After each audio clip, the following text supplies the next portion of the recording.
Maura, when you look back at the Ohio State weekend, you have the Gophers right after it, kind of a murderer's row here.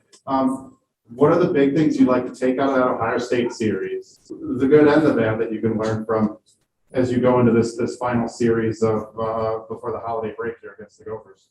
Yeah, obviously, I love the way we played on Friday night. I thought it was a collective win. You know, everybody was going that night, and it didn't matter who hit the ice. They were helping produce, but also I thought we played great D. I thought Sodes was really, really good in net.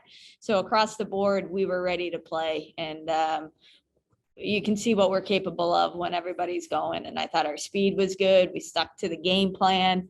And we put a ton of pressure on Ohio State, and they're traditionally the team that puts a lot of pressure on opponents, which they did on Saturday.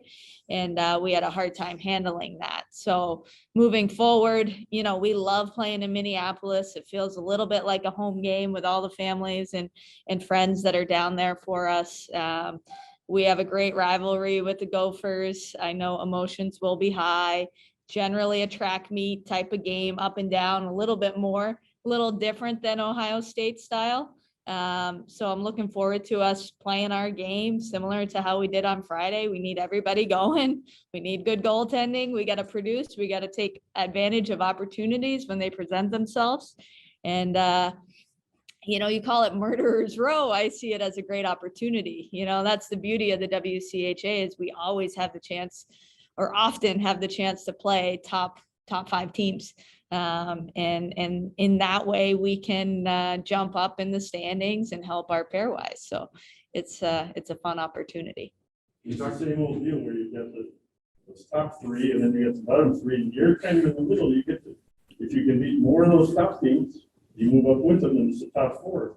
Yeah, I see it as a top 4 because we beat 2 of them already. Right. So You talk about jumping on Ohio State early. How much better do you feel your team is when you guys are playing with a lead and you are jumping on teams early and maybe not necessarily chasing? yeah, confidence is big in our room.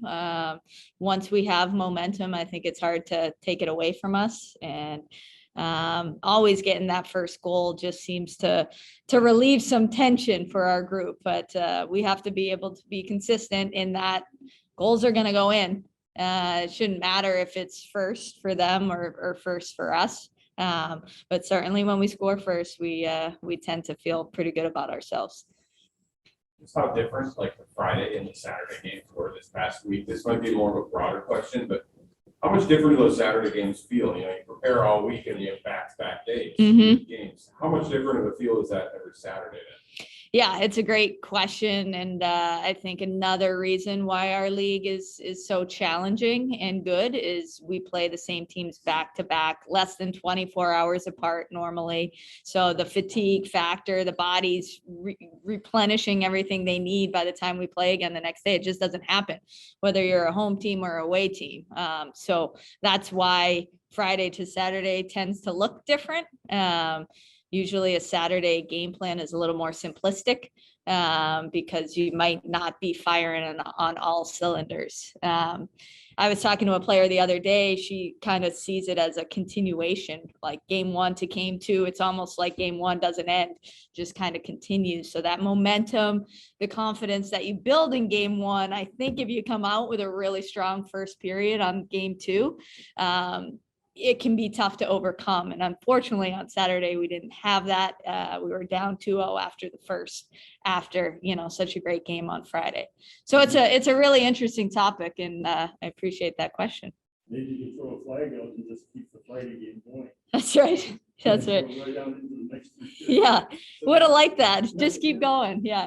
So then how important is like that Saturday morning then? I mean, what are you doing as a coach then when you're in that situation where you kind of recharge out there? Yeah, I mean, we try to let these guys sleep. We always harp on nutrition, hydration, and sleep after a Friday night game at night, which we haven't had a whole lot of. We have another one this weekend. It's tough because their adrenaline's running. So to get them in bed by 10 or 11 it's tough. And then the next day, Saturday mornings, we come in, we do video around 10, video pregame meal, and then they're off to do their routines, and then they come back 2 hours before game time. So we make adjustments in terms of coaching. We're watching video and breaking some things down, little tweaks that we can make in our game plan to be a little bit better on Saturday. Maura, where have you seen your team improve the most since the last time you saw the Gophers? Oh boy, that seems like forever ago. And I actually think we played pretty well that weekend. We were up by a bunch, and wound up winning in OT on game 2, I believe. But everywhere, I would say everywhere, just in terms of our team dynamics, team identity, goaltending, team defense, depth, scoring from all different lines, or, the first line is producing at a high clip. So I think everywhere we've gotten better. Where have you seen the Gophers get better? Probably their confidence. They started the season with 2 big losses at home. And then did they play us that very next weekend? I believe they might have. I think they played Ohio State. Then here? Yeah. Yeah, so they had a gauntlet to start their season with, and look across the country, you can see certain teams play really light competition at the beginning of the year. They end up going 6-0, and then they roll into conference play, right? You see that a lot, and the confidence, I think, is such an important piece. So now Minnesota's put together a great first half, I would say, overall. So they're feeling really good about their game. I think Taylor Heisey's having her best season yet, and they're putting the puck in the net. They're getting production out of their freshmen. Just came out of Madison with 5 points, so they're going to be feeling good. I was thinking that usually my thing about having those 3 teams above you, usually full schedule, you play 6 in the first half and 6. Yeah, I know. This weekend is particularly important because you get 8 of them in the first half. Yep. It makes it kind of a better second half for you if you can do well this weekend. Yep, you got it. You looked at the schedule there. Yep, right, because we're done with the Gophers after this weekend. Yep, exactly. Until later, I'm sure. Kind of what Matt was referencing with that short turnaround. You play as well as you did on Friday. You know them though, and they know you. These teams know each other so well, there are no secrets.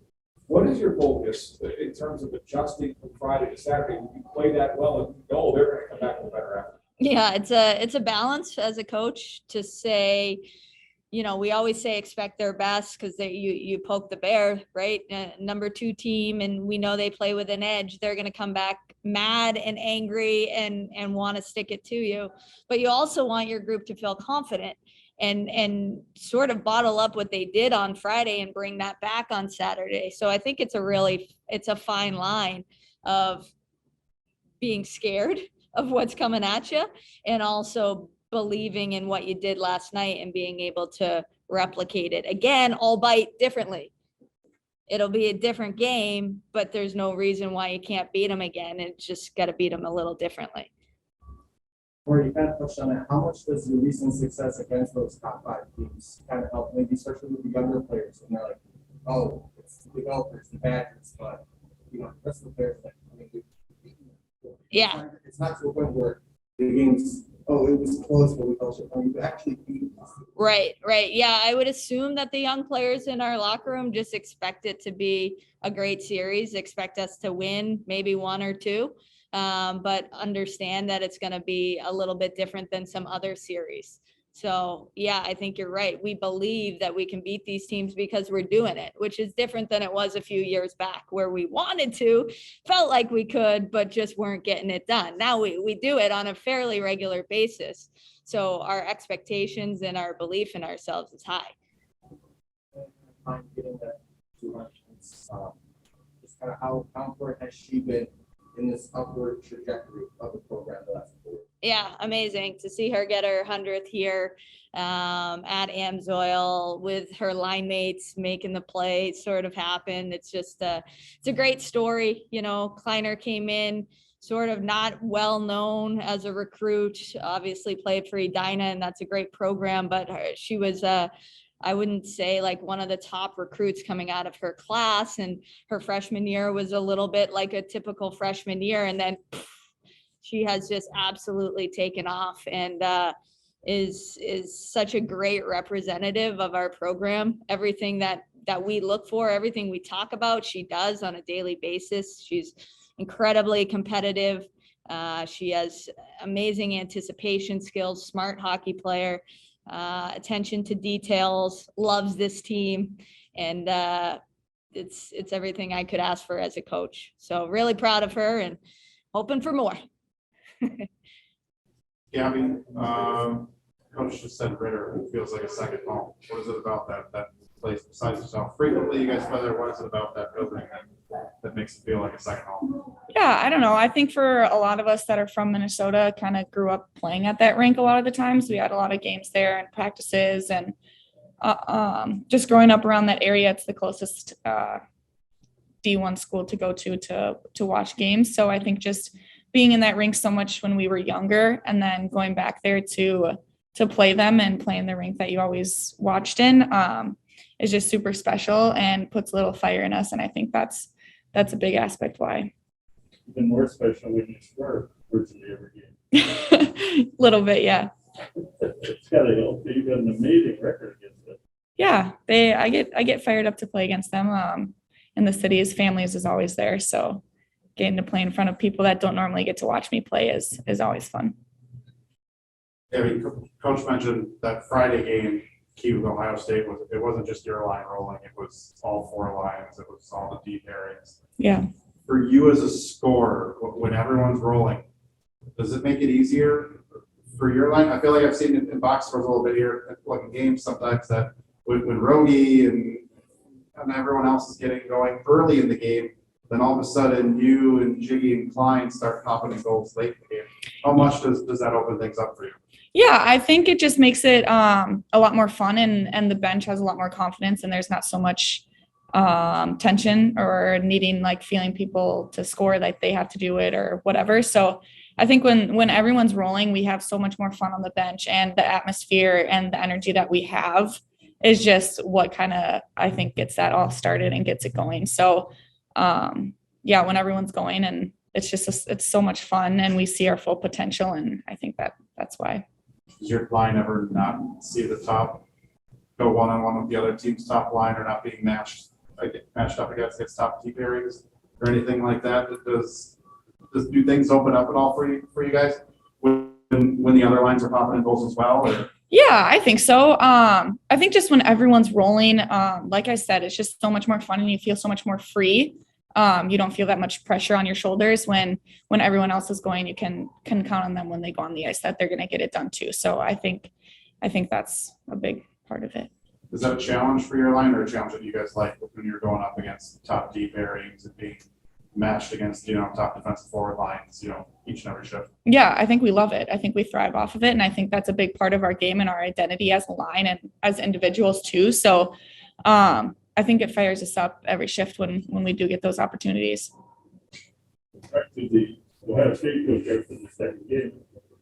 She was upset because I said some people didn't think your team played very well.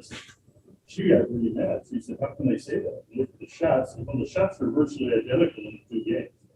It was really an odd thing because the shots were the same disparity for them both games. Puck just went in for them Friday as it did for you guys on Saturday. It went for you guys on Friday for them on Saturday. Yeah. It was strange because did you feel like you couldn't feel like you dominated that first game because they had all the shots? Yeah, I feel like it was a little bit more back and forth on Friday, and everyone, we had the energy on the bench, and the atmosphere in the rink, I think, was just a little bit different, and everyone was firing on Friday night. So I think it definitely was a different game, not just in the shots. They might have been pretty similar, but I definitely think that it was different games from Friday to Saturday. The differences between those two, we kind of asked more about them a little bit, but how differently do you have to approach those Saturday games? I mean, you prepare all weekend, you got back-to-back days, and Saturday morning you might be focusing a lot on recovery.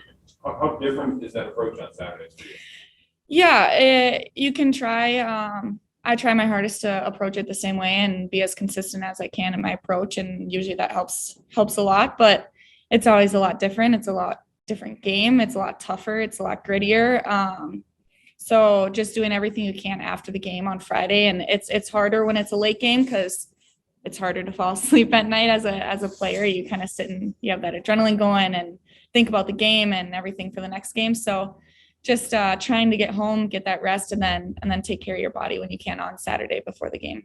Even sometimes Coach said that game 2 can feel like an extension of game 1. It's such a quick turnaround. Do you feel that way too? Yeah, I definitely do. It's weird when we start warming up and getting ready for another game and it feels like we just woke up and ended our last game. So I think it makes it more fun and it makes it a different hockey game, which is always fun for us and the people watching too.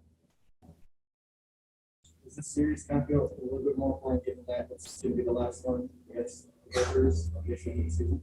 Yeah, I think so. I don't think we're trying to pay a whole lot of attention to that. I think just ending the semester on a good note and giving everything we got, and like we always talk about, being better than we were in the last day. So trying to just get better and not focus on the fact that it's an important series and just play bulldog hockey. Do you remember anything specifically from that last series? Against the Gophers? It was a while ago. Honestly, I was just saying this to Claire that it felt like it was last season almost because it seems like it was forever ago. But it's always a fun game. It's always back and forth. Very competitive on both sides. There's chirping happening. The game is just so intense and it's so much fun as a player. So I think we're all just looking forward to that intensity.